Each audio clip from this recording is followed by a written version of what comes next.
You're putting in your earbuds as you start your car to head not to work, but onto the fairfurrow of voices online that will eventually turn onto Opinion Boulevard and stop at the corner of Fanatic Lane. You're listening to Analytical Fanboys. This is the portrait of the modern male. Four friends to speak to each other via an invisible network of data from miles apart, ostensibly to share their opinions and entertain others, but truthfully, it is to acquire a sense of fellowship and socialization in a world that has become more and more removed from that aspect of everyday life.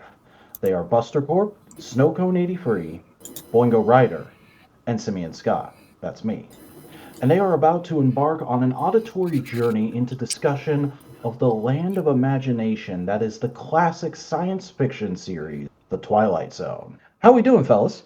Doing all right. It's been a bit, This but I'm ready to talk about Twilight Zone. Yeah. I think we're gonna So, get copyrighted for how good that was. I fucking hope not. That would be embarrassing, honestly. But yeah, no. It was my month to pick Analytical Fanboys, and I wanted to shake up the format a little bit, so I picked the Twilight Zone, classic television series that I think we're all going to have slightly different relationships with. So we'll talk about that in just a minute. But part of the reason I picked it is because The Twilight Zone is an anthology. It's a show where every episode is a completely different cast and plot. Similar writers throughout the whole run. Of course, most of the episodes are written by one guy, Rod Serling, but there's a couple of other repeat writers, and there were some guest writers throughout.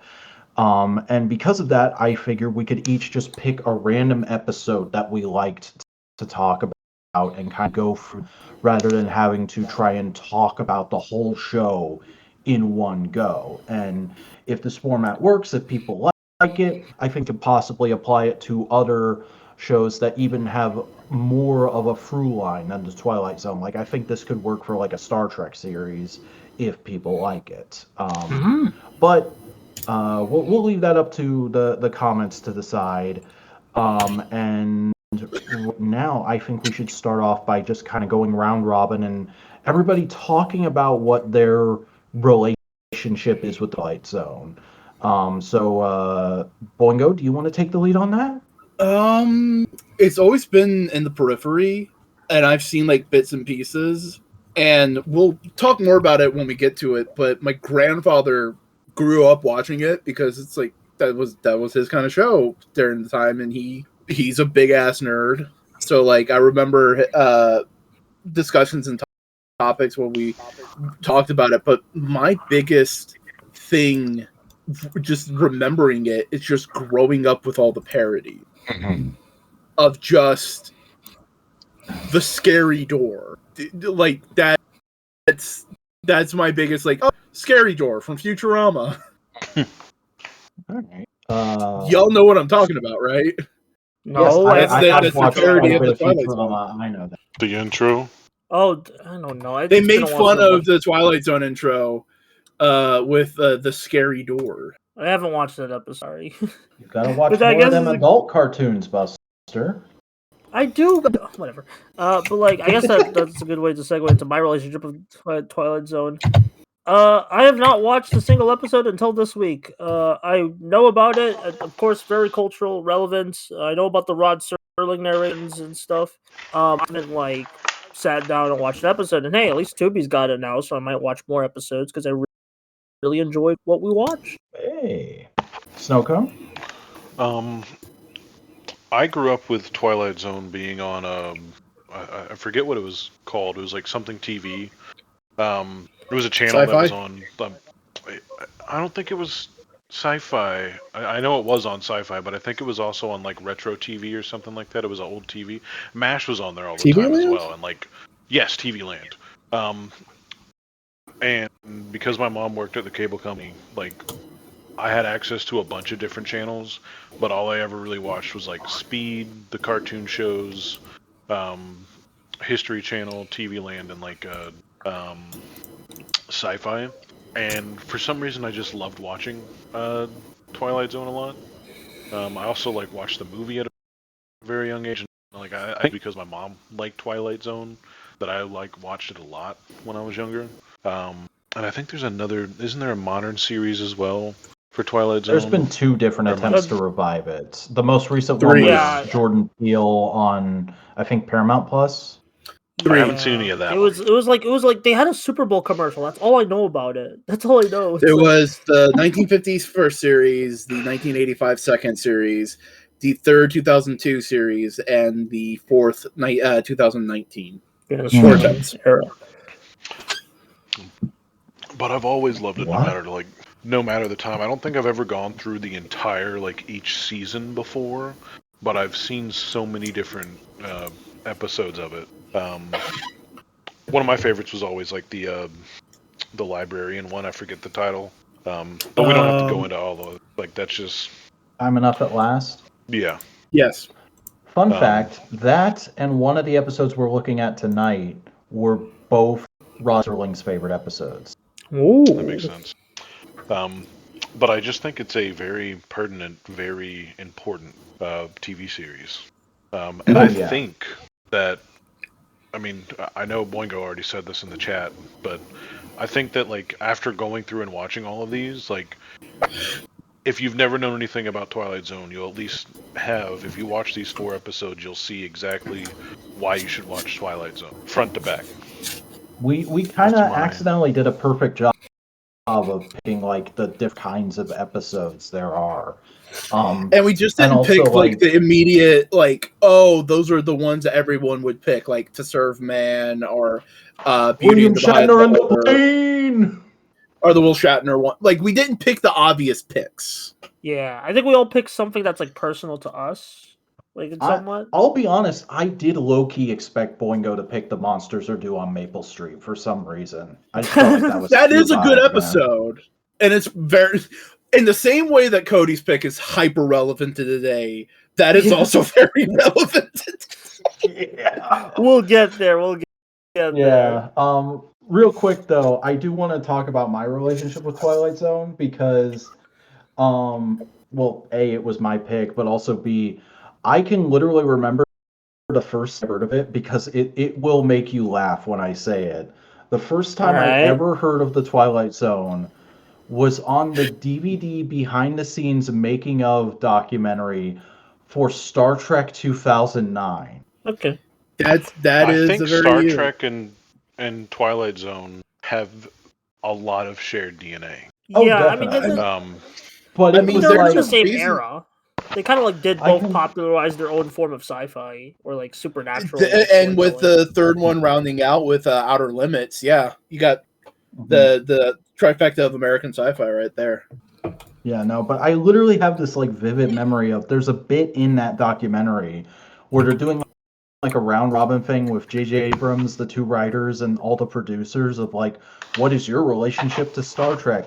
And J.J. Abrams says something to the effect of oh, I like Star Trek fine. I mean, it's not my favorite thing. I'm a diehard one writers. I forget which one he names.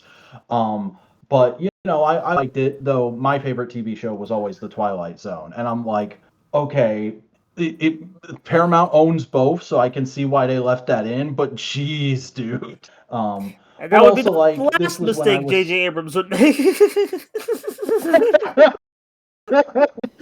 This was how I get more into production and history of media, and YouTube was becoming more and more of a thing, and I was paying more attention to it, and a big trend of media reviewer analysis people on YouTube. It was almost a rite of passage for a few years there in early YouTube where you had to make a top 10 Twilight Zone episodes or this is my favorite Twilight Zone episode video. So I learned a lot about it through that. And then eventually I started actually watching it because of the famous Sci-Fi Channel New Year's Day, 4th of July, all day long marathons. And I remember as a kid, early teenager years, maybe going through the picture-in-picture TV guide, looking a day ahead at those and being okay, this episode's going to be on and this episode's going to be on. I've seen people talk about these. I know these are interesting ones. I want to make sure I watch these. And much like Cody, while I have watched a lot of it, I haven't watched the whole show. But again, like, because it's an anthology, I kind of feel like that's fine. Like, as long as you've watched a good bit of it and you have a feel for it, there's no shame in not having seen all of the Twilight Zone. And I mean, there are even some episodes that are technically lost Doctor Who style where we only have the audio track. So most people probably haven't seen all of the Twilight Zone these days. I think most But- people should try to watch a lot of it for various reasons. Oh, I definitely. mean, to me, Twilight, like, there's been recent discussions of, like, does America even have a culture? Is there an American culture of any kind of note or importance? And I'm thinking, going through this, I genuinely think that the pulp of the early 20th century and the Twilight Zone series and things of this nature are American culture of looking at the world and seeing beauty and problems, and it's like, you see what I'm saying? Like, Yeah, not a yeah. complete thought. Like this, But, like- this show is kind of at the apex of that period where, like, very early on, we were kind of figuring out what genre fiction is and how it works and what the various plots you can do with it are. And like a big thing about the Twilight Zone is, I think, one of the first major examples of something that's kind of at the core of creative culture in America, which is constantly fighting for more creative control over the thing you're making, because money is a weird necessity, but also with that money comes all these different factors you have to be beholden to. Like, I was reading the Wikipedia articles on the show and the episodes we did, and Rod Serling himself, and like a thing that kept coming up was the reason Serling pushed so hard to get the Twilight Zone made and kind of like almost strong armed the network into making it with negotiation tactics back in the day was that he was so frustrated with constantly getting notes from sponsors who used to have a much bigger say in what was done with TV back in the day. Yeah. But, like, just with the few episodes we watch, I'm like, oh, that's that movie, that's this movie, that's this movie. This is the, like, a lot of the urtext of where a lot of Americans' fiction language can kind of stem from. Mm-hmm. So I Should we guess get we into should the probably episodes? start getting into those episodes. But before we do that, it's time for the Simeon question. Ah. That's right. You all thought it was dead. You all thought I dropped the bit because I didn't have time to prepare an intro one week, and then we had a guest but no Buster the following week. But fuck you. The quest for my mysterious value prize will never die. So who's ready to play? Do we need a refresh on the scores? Yes. Okay, so when last we played, we were left off with Snowcone in the lead at 14 points, Boingo bringing up the rear at 13 points, and Buster staggering just behind with 12 points. Remember, every question is worth 1 to 5 points, so you could very well surge ahead of each other at any point tonight. Are we ready to play? Sure. I am going to so. walk you inside of a mansion and give you several puzzles you have to solve one day. I They look can forward play to blueprints. it. All right. Tonight's question, Boingo Rider. Do you Yes. keep anything more interesting than money and ID in your wallet? For a long time, I kept a fan club card to a band called I Fight Dragons. I still have one of those. That's pretty cool. You gave it to me. That's pretty sick. Yeah. dude. I'm gonna do- Hold on, I got a couple other No, things. what else? What because, else? Okay. Okay. it was also tradition in my family that you would carry, I can't remember, I don't think it's iron, I think it was just aluminum, a little aluminum cross in your wallet.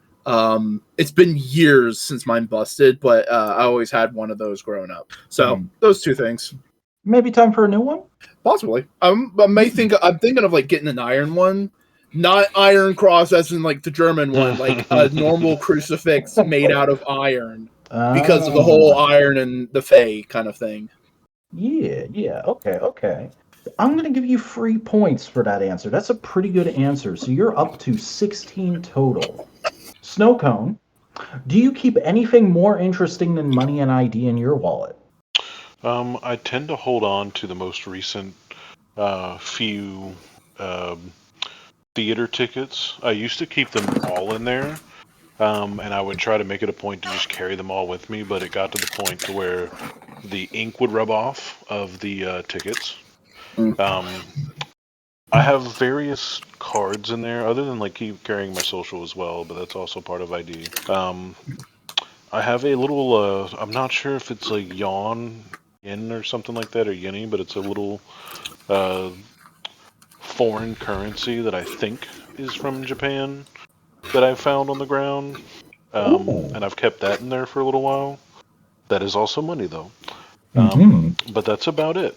Other than that, like, I think that's about everything. I can go grab it if I wanted to make sure, but I used to put other strange things in there, but that's been the most consistent stuff. Yeah, Snowcone, I'm going to be real. I don't hate your answer, but it is mostly money and like pack rat shit that you should be throwing away. So I'm only going to give you 1 point. You're up to 15. Buster, do you Yes. keep anything more interesting than money and ID in your wallet?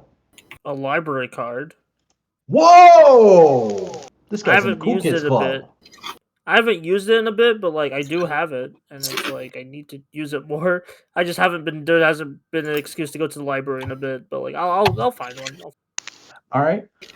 I'm going to be real. Library card is a fucking cheat code with me. You're getting 4 points. You're now tied with Boingo. Hell Let's yeah. go. All right, everybody. Thanks for playing this evening. Now let's get into my pick for the Twilight Zone, The Night of the Meek. Which, fun fact, is an episode that might look a little different than the others because it was part of a cost-saving measure during the second season where instead of shooting on film, they shot it on videotape. And because that was a new technology at the time, they couldn't edit it post-recording. So it was shot entirely in camera like it was a stage play. Okay, yeah, because this was a very different. Like this is the first episode I watched, and like looking back on it, yeah, this was very differently. Like in terms of frame rate and just like staging, very much different than the other episodes we watched. Like it is like it does kind of make it like a bit like unfortunate because it does like not flow as well, but it's like I still Weirdly, it think does works. feel older than the other ones, I think. Yeah, it still like works for the season, I think, and it still works for the story. This is the first one I watched. This is the one you recommended at the like beginning of this little experiment, and I really did dig it. Art Carney as the Henry guy, great performance. I feel like we see like stories about like mall Santas a lot, but I feel like this is like something about this one just really like hit different. Bad Santa wishes it were this episode. Yeah, legit.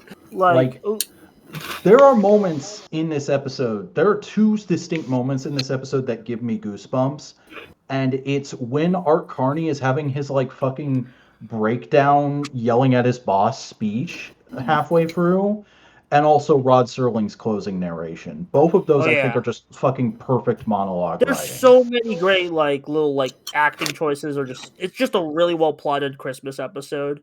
And it did kind of like confirm to me like, yeah, the Twilight Zone is known for like these kind of like spookier or like dramatic episodes. But there's like even in the midst of the drama, there can still be hope in the Twilight Zone. I mean, it being my favorite episode does say a lot about me. It's a show known for like its there's horrible a lot twist of you endings, and I'm like, I like the episode where the guy just gets to have a happy life of being Santa. No, there's a lot of you. I think there's also a level of like, what does it say about you? Because I was thinking of like a lot of this episode. It seems really way early on for like, oh, consumerism is destroying Christmas. Like, I'm surprised it's that early of a trope of that in media, right? Yeah. But the fact that that you, an atheist, has gravitated towards a story where the goodness and kindness of humanity in and of itself creates the myth and magic of belief. I think that says something about you.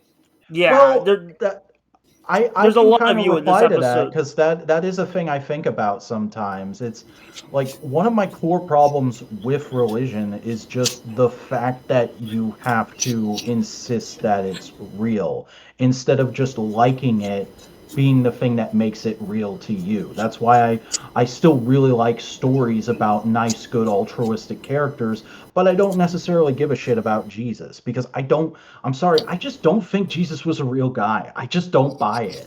But if you were to tell me this is a cool book about a really nice guy, then I'd probably be more inclined to like it. We already went way off the rails. No, I just wanted to mention that because I think it's interesting Yeah, from it's just a good knowing thing to Sim mention, but it's as a like point. it is a good thing to mention, especially because like yeah, I do see like a lot of Sim in this episode. Like he can be outwardly cynical, but like he has this hope inside. I can see why you like this episode a lot. Yeah.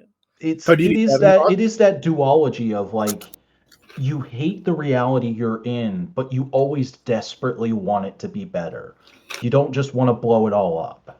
Yeah, exactly. And Snowdy, do you have anything to say It's- about the episode? Yeah, I mean, it's a incredibly hopeful, very nice like trek. I, I think that this might not necessarily be a mall Santa. I'm not sure that mall Santas were as common as it's the general archetype of a It's mall a Santa. department store. Yeah, it's the Yeah. early version of what we now consider to be a mall Santa. I like the cop characters in this, and just like everyone's immediate ability to like believe in the unbelievable. But yeah, the high point is definitely that speech he gives, as far as to like, why not?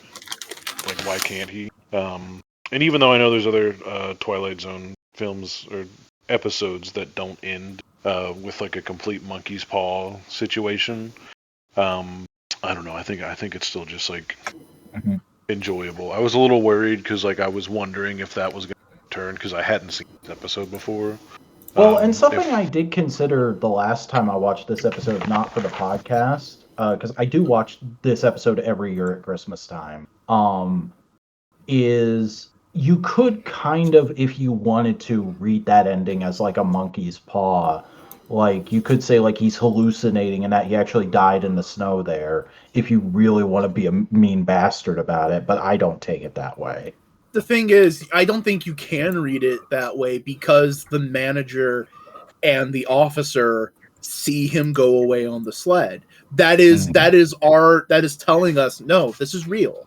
Let yourself believe for one moment that a kind man can overcome the harm that the world put him into to be kind to others. Exactly. Just a sweet episode that still has a bit of that Twilight Zone edge to it. And going back to what I mentioned before we started talking about this episode of Twilight Zone feels like the text of American media. This is the Santa Claus. This is how many number of American Christmas movies. Yeah. Freaking what was the one where he's in court? Miracle on 34th Street. Yeah, that one. Yeah. I'll also just like, because I am just going to be trivia bag tonight, I guess. Did anybody recognize the department store manager guy? His voice sounded familiar. Yeah, his voice was very familiar. Fucking Piglet. Oh my god, Oh my god! Yes, he is. he Holy looks shit. like it. He does. Yeah, he does have. He is like an angry piglet. Yeah. Damn, It's you don't want such to a get perfect pissed at casting you. for like this powerless but constantly lording what little power he has over you kind of guy. Legit. But- Yeah, but like this was a great little episode to start with. Like just like I Oh, kind he of was like, also it's in out of 12 season- Angry Men. Oh. Yeah. Oh yeah, I've watched that movie. Yeah, okay, that's where I'll recognize. Yeah, but like even if it was an out of season Christmas thing, it was still like really cool to like watch. It was still a really nice episode, regardless. And I think that speaks to the quality of the writing. That's just like even though I'm not a Christmas mood. It's just I still was moved by it. Well, yay! I'm glad you guys liked it. Right. Next up is Boingo's pick, Invaders or The Invaders. The Invaders. It's a classic. A woman on a desolate farmland is wrapping up her night, cooking herself some dinner, when all of a sudden a UFO lands on her roof, and she is terrorized by two small little aliens. Just some little guys. Just some little guys. Some The nice twist of this wind-up episode store. was crazy, bro. Yeah. I saw it coming, but only because it's such a famous twist that has been done a bunch of other times since. Yeah. Mm-hmm. And partially that is why they picked it, because this was the episode that my grandfather would always bring up whenever we talked about the Twilight Zone. This was his favorite episode. This was the episode that was like, oh man, there was this one episode where this farm lady, she's just fighting these little tiny aliens, and then it turns out it's fucking Earth, and it's like, I knew all of that before I even watched it or like seen it, but it is interesting. Again, my thesis statement of this whole podcast is, the Twilight Zone is the basis of all modern American fiction. This is Gremlins. This is Critters. Yeah, A little bit, yeah. It's also very explicitly the monsters can be anyone. The monsters can be anyone or another force. Yeah, maybe the real monster was man. Oh my god! Cut to the nostalgia critic going crazy. Yeah. I wasn't even meant to do the critic bit. I was just like, whatever. I do want to also just complete my sentence from earlier and say this is your grandpa has impeccable taste, because this is Rod Serling's other favorite episode. Because it's such an artistically simple episode of it's dialogue. Yeah, there's not much dialogue. It's just, except Rod Serling's narration and the people crying out in pain. It's also the man was not as much of an egotist as people made him out to be, because both of his favorite episodes weren't written by him. Yeah, Richard Matheson. Which is another kind of fun thing tonight. We all chose episodes written by the most prominent writers for the show, but we chose two of each. Boingo and Buster's are Richard Matheson, and mine and Cody's are Rod Serling. Fun how that works. Which is some really crazy range. Yeah, it's I guess you gotta be. It really just shows the really great anthological nature of the Twilight Zone is that you just can just kind of write whatever, not whatever, but you have a lot of freedom to write these crazy stories with varying ranges of tones and messages. And not all of them are morality tales. Sure, Night of the Meek is a morality tale. It is hey, be kind, be good, and good things will happen, all that kind of stuff. The Invaders is just a horror story. It is pure and simple, just a creature feed. Yeah, very much so. Featuring wee creatures. I think it's literally meant to be you put yourself in the place of this woman, because she has no fucking dialogue. The entire episode is just her running around and screaming. Mm-hmm. And but I think she does a good job at that too, by the way. Oh yeah, but the moment she looks at her hands and sees the blisters from the ray guns, it's oh, that's great. Mm-hmm. I actually noticed those on her shoulder just before that happened, and I was like, did she have a minute? What? Say that again? I noticed them on her shoulder just before she noticed it on her hand, and I literally had a moment of, did she have those a minute ago? And then when she starts freaking out, I was like, oh shit, no. Yeah, it's... Okay, cool. They do exist, because I was like, oh, have they made toys of the little spacemen? And I'm like, yes, they have. I was literally about to ask, Cody, as resident little guy expert, how do you feel about these little guys? It reminds me of Batteries Not Included. You know what? There's another movie that took from this is Small Soldiers. Small Soldiers, yeah. I don't want to rank these episodes amongst each other, because they're all varying different. But I still really enjoyed this one. In terms of all the episodes we're talking about were good today. But this one was very interesting. It's more what I kind of expected from a Twilight Zone episode, but it's still because it's a slight horror flick. and at the very end, there's a twist that makes you recontextualize the whole thing. Yeah, that's what the pop culture like osmosis of the Twilight Zone has like taught me. But like as we've seen, it's like it can be a lot more than that. But it's still like that's what it popularized, you know. I do also think it's interesting that I think the Invaders was made before NASA was an entity, so it says U.S. Air Force. Oh yeah, I didn't even think about that, but you're right. Another funny little thing about this episode, I realized during my wiki dive, there was a Twilight Zone radio show, and do you know how they got around the lady not having any dialogue and adapting it for the radio show? They just wrote a husband character and made all of their dialogue like, "Oh shit, it's over there! Oh no, close the door!" Yeah, like I That's saw like funny. on the wiki it says an elderly couple, so instead of like just that's a fair way to get around it. Although that would be a weird listen to, like thinking about it, just because you would just be like, if you like breaking in simulator or something. I don't know. A little bit. People are breaking into your house ASMR. Yeah, exactly. Yeah. There's a little guy should we at get the to my window. episode? ASMR 10 hours. Yeah, let's do it. All right, I picked Once Upon a Time, starring Buster Keaton, and no, not because my name is Buster Corp. I have to make that clear. I genuinely was looking for comedy episodes of the Twilight Zone, and I saw that Buster Dude, Keaton is I in bet one. Kamen Rider Buster is your favorite Kamen Rider too. He's in my top 10, but like that's our top 20. There's a lot of favorite Kamen Riders, but that's a whole other story. So I just really enjoy Buster Keaton's silent films. I love Haunted House is one of my favorite like silent comedies ever. Like if you want to like check out like a good distillation of like why I love Buster Keaton, just check out Haunted House. It's like 20 minutes. And this was just basically a homage to those silent films from like, I mean, like it's a weird, it's very thematically interesting, I'd say, because it's like even at the time it's kind of playing on this like nostalgia type beat, where for like the 1800s, and I mean, it's the gay like, I 90s. just yeah That's literally what they were called. yeah, I just find that funny. You learn something new he's every day. running around in his underwear for most of the episode for a reason. Yeah.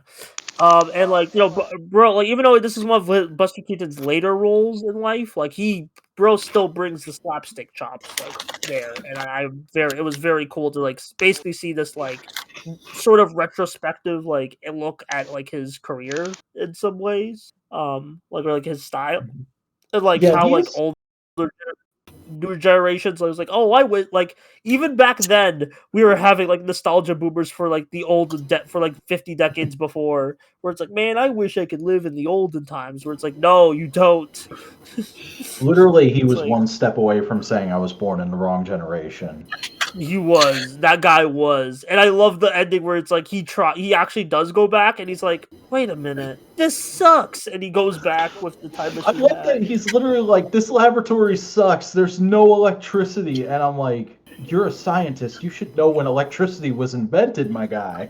Yeah, there's a lot of like, it's great, and like the way it switches from like the silent film format to like the sound format, like with the time. That's such a modern, postmodern, such contemporary postmodern framing device. Like it's like, holy shit, wow, that's really cool. Yeah. I can't imagine how that was like how like they added that 1960s technology. That's crazy. Also, how they even got like sold the idea about it. Like you could tell. I don't know how they got Buster Keaton on them. Well, no, I think selling the idea of the framing device. Ah, okay. Yeah. Like the time travel. Imagine telling a TV exec in the 1950s, oh, half this episode's going to be a silent film. Like, but what? Yeah. I mean, hey, this was like season 3 of the Twilight Zone. I'm pretty sure they had like enough like, clout, prestige at this point. Kind of, sort of. That was an interesting thing I kind of noticed while looking through like the individual season behind the scenes summaries. Apparently there was like this constant struggle of like, Serling only got the show because he had bitched and whined at the network for so long, and they just wanted him to calm down. And then like it was constantly going over budget. So the whole like make episodes with videotape thing happened in season 2. And in season 3, a new head of CBS came in who just immediately had it out for the show and wanted to cut it. Oh, But they somehow managed to limp along for another, like, I think it's 2 or 3 seasons. bro, Wasn't- I'd watch a documentary about the behind the scenes. I'll be real. Wasn't Rod Serling didn't Rod Serling get accused in the McCarthy trial? I think so, but that might have been a little bit before the show actually happened. Yeah, Because the it was, show's like late 50s. Yeah, it's 59. So it's like 59 and then it goes to 60, goes around to 60s. Like this episode that we're talking about, like Once Upon a Time, was 61. It's I do appreciate the design of like the time helmet. Oh yeah, it's very goofy, like a good way. But this, I think not only the Invaders, but like I think I might be the only one here who's played Red Dead Redemption 2 all the way through. I haven't played it about that. But Red Dead Redemption 2 captures a lot of like what makes Twilight Zone good, because they have moments that you could interact with or find naturally throughout the game, because it's a massive open world and it's beautifully crafted. There's a moment like the Invaders, like the Invaders is the one that I watched first because I didn't see Meek on the list first. I went through left to right all the way through to find him. So I watched Invaders before Meek. As soon as it started, I was like, this is exactly the inspiration. Like, this isn't even like this was a love letter to something I did not know it was.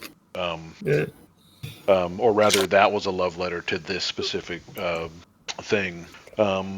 And with like the design, the scientists and stuff like that, there's actually 2 people you interact with in Red Dead who have a very similar job where they're like making stuff. And if I am not forgetting this, like because you're in Saint Denis, which is like the town in the game, I swear that there's even like a cellar entry. Not that you can go in, but there is a cellar to the side of it. Because as soon as he walked up to the area, I was like, man, that looks just like this shit in Red Dead. And then he like goes into the little like science area, and I'm like, that really reminds me of the game. But like they're making like little RC boats and stuff, which is new for the time because like no electricity and everything. It might be that it's inspired by that, but it also might be that that's Just that's an how 1800s, shit looked yeah, in that time period. Yeah, that's just how the 1800s Yeah. looked. But definitely the story there, because like there's 2 characters you interact with in Red Dead Redemption. That one of them is most certainly a time traveler, because he just keeps talking about stuff that he really wouldn't know about, but he never reveals himself. And eventually, like you get a mission to save a child, and that child turns out to be him, and that's why he's.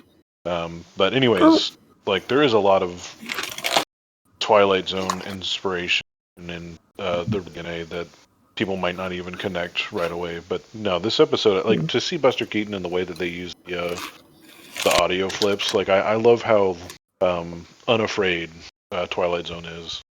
Yeah, When they set out with a story, it's just a silent comedy. Like at just points, it's great. Funnily enough, though, my favorite bit in the whole episode is the TV bit. It's a TV. Yeah. It's a good bit. It just shows that Buster Keaton's more than just a classic slapstick comedy guy. He's just a good comedy guy. Yeah, like his vocal delivery is like real funny. Something about the way he say feller. Yeah, it's good. I'm really glad I picked this episode, even though I never watched any Twilight Zone. I kind of just picked that because it's actor I recognize, and no, I think it was a really cool like tribute to like it's because we talked about how Twilight Zone establishes a lot for the future, but this is kind of Twilight Zone paying homage to its past, or like American fiction past, or like American cinema past, and I think like you gotta like balance both. Which is like the future and the past. I think that's interesting. Yeah, and just looking at it, he only died a few years later. Yeah, I guess this is one of his later roles. This one probably like the last major mainstream thing he did that I can think of. And that's the thing that I think we kind of miss by not having a regular anthology show of just anthology shows is where character actors made A, their bones, but also B, their retirement. Yeah. Yeah. I mean, the closest thing we have in like major pop culture now is Black Mirror. And Black Mirror is so high production, they only do like a few episodes a year. And And even they're all then, like like they these skip a big few stunt years. things. So, Or I don't- Love, Death, and Robots. oh yeah. But Love, But Death, that and Robots ended. is more for animators. Yeah. Yeah, That but what I'm ended. saying is like there should be anthology shows just in Yeah, general. yeah, more anthology shows where it's like for just like actors to stretch their legs and stuff. But also writers. Like Yeah, right. we complain about all these people writing in Hollywood going like what is they don't have the time to like learn to exercise those writing muscles. How are they going to Yeah. do Yeah, when they're they kind of just only get thrown one into the movie big every stuff. 4 years? That's Yeah. another thing is like Serling worked on a ton of shit before he ever got to do Twilight Zone. He was working on his local radio station all through college. He did like professional big budget radio productions for a number of years, and he wrote for a bunch of other TV anthologies before Twilight Zone got greenlit, excuse me. So like the dude had a ton of experience to know like what makes a tight script for ever having to make this show. Yeah. Got to get your reps in. Yeah. All right. Should we get to The, Cody's episode? Oh, let's can. go to another thought real quick. No, that's all right. All right. All right. This was a big one. Would you like to tell the audience what the plot of He's Alive is? Sure. In my interpretation of the plot of He's Alive, it not only is taking a very direct look, and I mean, you got to look at the time one that this came out. This is, was it 25 years after 45? It was 65, I think, is the year that the episode 63 came out. is the air. January 24th, 1963 is when that aired. So there are people watching this when it first airs. That let me go to the other room because I might get loud talking about this. There are people watching this air who have feelings. Not that. Let me not double back on myself. They're gonna have feelings that are gonna be incredibly strong about this, where like they are either affected or like I mean the doctor character. I keep forgetting his name. Ernst. The main, Ernst. Ernst represents a person who existed all throughout America, especially at that time. People who still remained after it, and I mean, there's now all different types of stuff that have. Sorry, I'm getting all over the place. My interpretation of this episode is essentially like taking a look at a very specific form of real evil that is always in danger of spreading, and it shows you exactly how and why. This is Hitler has returned, and neo-Nazis are rising. All sect of neo-Nazis are gaining popularity because they're having a guidance from Hitler. I picked it because it is one of the strongest episodes out of Twilight Zone, I think, and I can't watch this without like getting some sort of like physical reaction and shaking my head, because so many times when you are seeing the main character go through his like mental like Gymnastics? rationale, like the rationale that he chooses and the shit that he says, and then like the people reacting to him, I have watched over and fucking over again. Like people who have never seen this, people who just don't even know shit about history or anything, will just go right through these exact steps. Often those exact reasons, like it gets so much of it so painfully right. Also, like about a minute and 40 seconds into this episode, they reference Palestine. But Yeah, like they it's for anyone who says TV It's wasn't almost like the political. Nazi playbook has been the same since day one. Exactly. I'm just saying for There anyone were who says some like, moments when he looked like fucking Charlie Kirk. yeah, I was gonna say Yeah. this episode gave me a lot of Charlie Kirk. I mean, he literally says at one point, "Oh, it's just an opinion. What's wrong with expressing an opinion?" And the fact that like okay, like we're already on this train. I'll just drive us down to hell. Like the fact that like the episode ends with him dying, and it's like nobody remembers him, and then it's like Hitler goes, the ghost of Hitler goes for the next victim. It's like Not that's even the victim, alright. Vessel. Vessel's the more Vessel, appropriate yeah. term. Yeah, I'm sorry. Because Ernst is the victim here because he saw what was a young boy that he like loved as a son, he saw as a son, slowly be eroded by hate and prejudice, and to the point of basically denouncing him and throwing him away and attacking him. You know? And even at the very beginning when his character is spouting this hate on the corner and then runs to the very same person who's always helped them, his inability to see any, like, he can spew that hate, and then like so often hopefully nobody who spews hate, but so often you can meet people who spew hate in real life and they'll be so close to people who they are directly hating, and the connection will never be made from who hates. And even in that same scene, Ernst is like all the reasons it's wrong to be saying that. Here's all the things that reminds me of. And he's just like, oh, but we're friends. What's the big deal? I'm just a little guy. Yeah, it's a really it's a purposely frustrating watch in all the right ways. It is, and I genuinely think the extra 30 minutes it got because the season was replacing another hour-long block. I think that extra 30 minutes a block that really they were placed initially until they couldn't actually make that show. It's so fucking frustrating. But I think that extra time really helps this episode specifically. Yeah, it's a well-paced. Sterling was even so pleased with how it turned out that he wanted to expand it into a full hour and a half long feature. He wrote an extra script that was like, hey, network, if you want to go for a movie of the week type thing with this, here's a different version with a whole other main character that's like an FBI investigator looking into the guy. I think the version we got is very much worth it enough. But it's I'm pretty sure the other version would be neat, but it's this one just having the more focused, less aspects to it does enhance the drama.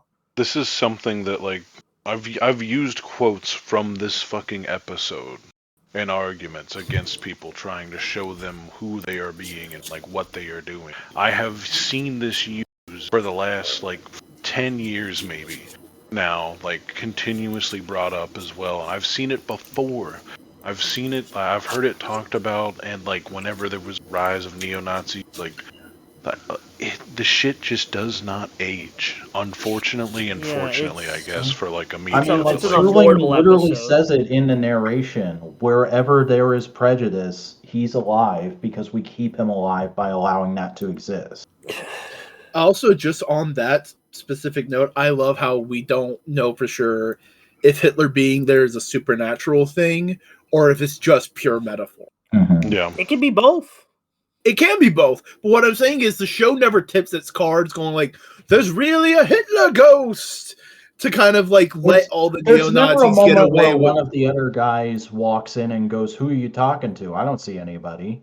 Yeah. But there's never that tip of the card moment to let the hate have an out. Peter is hateful because he is hateful. Mm-hmm. The Adolf's ghost spirit is there just egging him on. Very much so. Oh, speaking of which, first time we've named him, did anybody recognize Peter? No. It's Dennis Hopper. Yeah. Okay, I didn't know if anybody else was going to get that. Yeah, this was Dennis Hopper's breakout role. I'm sorry, Mr. Dennis. You passed away. You passed away in 2010. You played a really good piece of shit neo-Nazi. Hey, I mean, it's fitting that we would later go on to play the King of the Koopas in the Super Mario Bros. Movie from the 90s.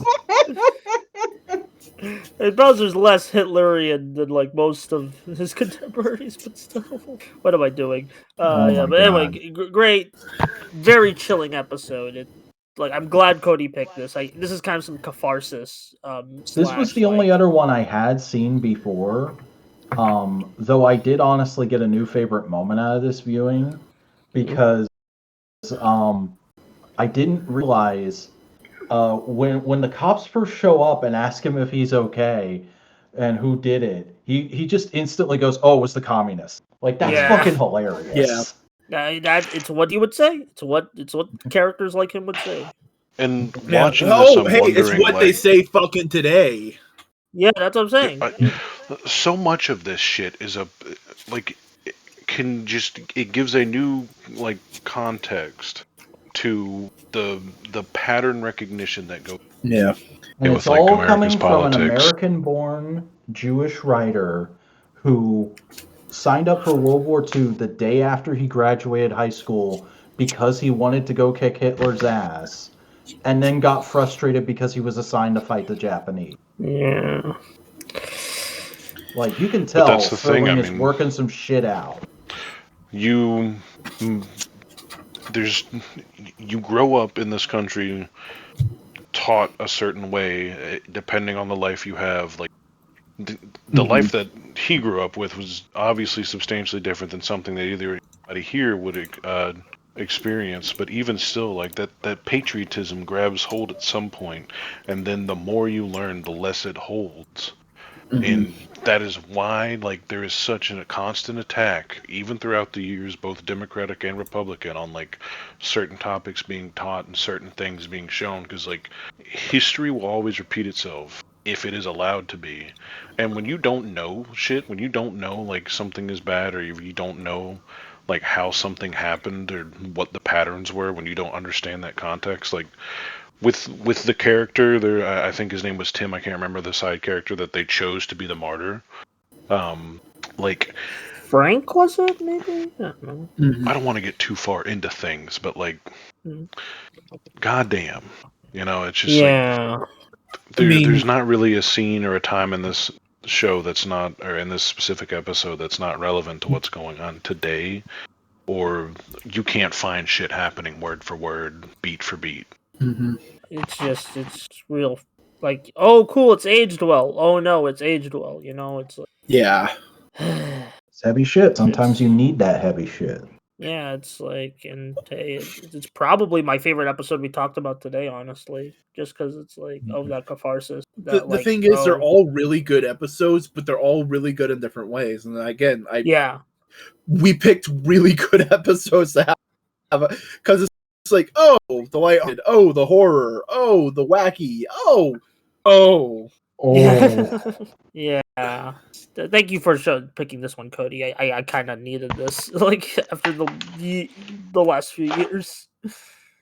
I think it not only shows, like, because, like, I knew people, I mean, shit, I'm related to people who had this certain way about them, and I will never understand the both sides of this. Like, I knew people who could be the, like, oh, we never again, like, so there was this, like, moment after the 40s through the 60s and 70s, and it carried on much later, where, like, so many people were anti-Nazi, and it seems like it was more because it was somebody America beated instead of everything that the Nazis stood for. Like, they would, and you'll find it even today where it's like people will stand there and be like, I'm anti-Nazi. I love everything America does in the military currently, like the way the military is currently utilized, and it's like, I don't think you do. I don't think you do. I think you just think that was like the B side of an A and B conversation where it never really was, and just people just don't know. Like, it's like the biggest issue, I think. And it just encapsulates that. Like, it's something that, like I said, I cannot watch it without getting angry, because like while they're talking about shit, it just like surges me. Like, it gets me so fucking bad. But it is a fantastically written episode. And it does also, Yeah. like, it hits on another major aspect of the show, which is that Serling really wanted to talk about social issues and have a much more progressive program than sponsors were allowing at the time. Like, you wouldn't have been able to get away with this on, like, fucking Craft Playhouse or any of the other shows he wrote for previously. And like one thing I I think I had noticed it before, but it stuck out again to me because, again, I was doing my wiki dive and like being reminded of all these facts about the show and what Serling wanted it to be. Um, the little scene in my episode where Art Carney is playing with the train set and he interacts with one of the kids in the store. It's a black kid, and no thing is made of it in the early '60s. That's kind of a huge deal. Mm-hmm. Oh, one of the cops and He's Alive is black. Yeah. And he has a very subtle reaction to that. Not so subtle. But in like the disgust when he snatches himself away. I mean, goddamn it, that shit's written so well. And like, I wonder how well it was at that time, because obviously I wasn't alive. We have like the historical point of view, but like, did people see this episode back then? And like, were some people like, oh yeah, of course, or were some people like, wow, this is a little too like, not to use This is too for woke. then, but what they I can't call believe it? the Yeah, what they Twilight call Zone it got that. woke, dude. Yeah. Because like I man. said, my mom loves the Twilight Zone. Your And, mom like, did not I actually guess watch she- the Twilight Zone. Yeah, I guess you can just like be watching some shit and not be understanding some shit. Media Oh, literacy. 100%. Yeah. There are people who love M. Night Shyamalan for a reason. Sometimes just that funny twist ending do be getting you. You just be like, wow, a twist. What's up with that? Yeah. So All what are right. my That's the thoughts kind of on watcher these who would episodes? watch this and go like, "Oh, that was a Hitler ghost." Yeah, they wouldn't take Good thing the that could never metaphor happen in real life. Yeah, exactly. Why is everyone happy that Charlie Crazy. Kirk died? Ugh. All right. Well, do we have anything else major to say about the show before we move into Boingo's pick? It's great. I'm glad we got to watch some classic episodes. Like all these episodes are great. Also, the format is Very great. happy. Yeah, Mhm. the opening We goes to, like, could dive back into Twilight Zone later.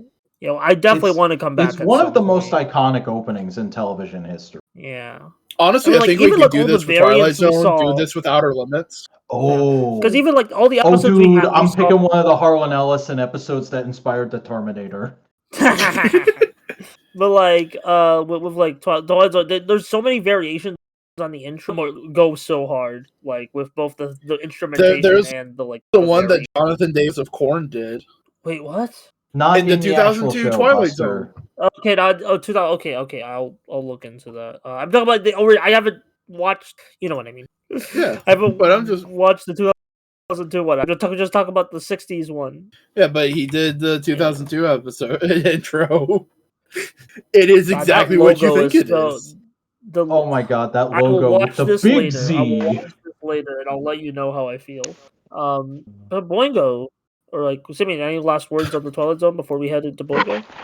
No, I mean it's an iconic show that I've always had a lot of respect for, and you know, one of the things I kind of wanted to do with my picks going into this year was A, shake up the format, but B, also get to like some kind of bigger stuff that we maybe haven't covered here because it feels a little ubiquitous, but it is still us talking about, and I think we accomplished that tonight. So I'm pretty happy with how this episode has turned out. But Boingo, what are next? Well, my pick, because you went experimental, I thought, hey, let's go do something simpler. Because kind of like just one thing, you just gotta watch it. That's it. We haven't done it, so I was like, okay, what kind of anime could we do? True.